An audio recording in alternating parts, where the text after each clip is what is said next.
BP sugar ఉన్న వాళ్ళు జీవితాంతం మందులు వాడాల్సిందేనా అవసరం లేదు. అందరికీ అని చెప్పను, కానీ చాలా మందికి మెజారిటీకి బీపీ షుగర్ రావడానికి కారణాలు 3. ఒకటి ఇన్సులిన్ రెసిస్టెన్స్ ఒకటి. రెండోది inflammatory foods.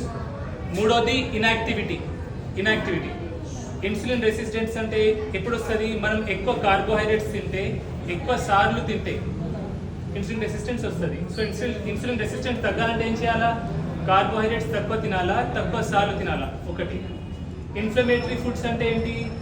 Refined processed foods, మనం బయట షాప్లో కొనే foods, chocolates, biscuits, chips, cool drinks, alcohol, మందు, స్మోకింగ్, ఇవన్నీ inflammatory foods.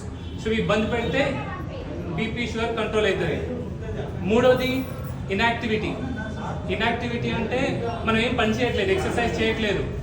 Okay, so exercise చేయాలా, వాకింగ్ చేయాలా, జాగింగ్ చేయాలా, మనకు ఎంత వీలైతే అంత శ్రమ మనం ఈ శరీరానికి పెట్టాలా.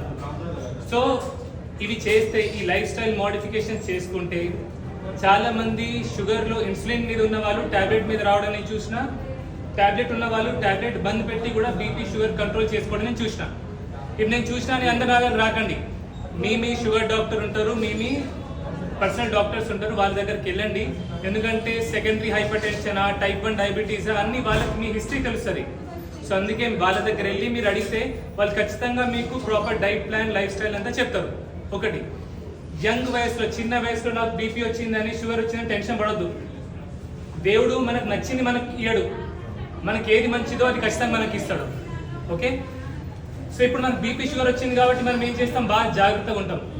ఇష్టమట్టు మందు తాగం, స్మోకింగ్ చేయం, ఇష్టమట్టు తినము, తాగము, కొంచెం ఎక్సర్సైజ్ చేస్తాం. దీనివల్ల ఏమవుతుంది? మనకి గుండెపోటు రాదు, మనకి పక్షవాతం రాదు. సో ఎవరైతే యంగ్ పేషెంట్స్, చిన్న వయసులో 25 నుంచి 40 వయసులో బీపీ షుగర్ ఉందో, మీరు దేవుని మీద నమ్మకం ఉంచుకుంటే మీ పిల్లలే కాదు, మీ పిల్లలు కూడా మీరే పెళ్లి చేస్తారు. సో ధైర్యంగా ఉండాలి. ఒకటి గుర్తుంచుకోండి, God will not give you what you want, but God will definitely give you what you need. Okay, so మీరు మీ పిల్లలతో, మీ కుటుంబాలతో ఎటువంటి రోగాలు లేకుండా, ఎటువంటి మందులు అవసరం లేకుండా నిండు నూరేళ్ళు బతకాలనేది ఆ దేవుడితో నిన్న ప్రార్థన. ఓకే, మీకేమైనా డౌట్స్ ఉన్నాయా ఇప్పుడు బీపీ షుగర్ గురించి? అర్థమైంది చెప్పేది? వేరే డౌట్ ఏం లేవు కదా?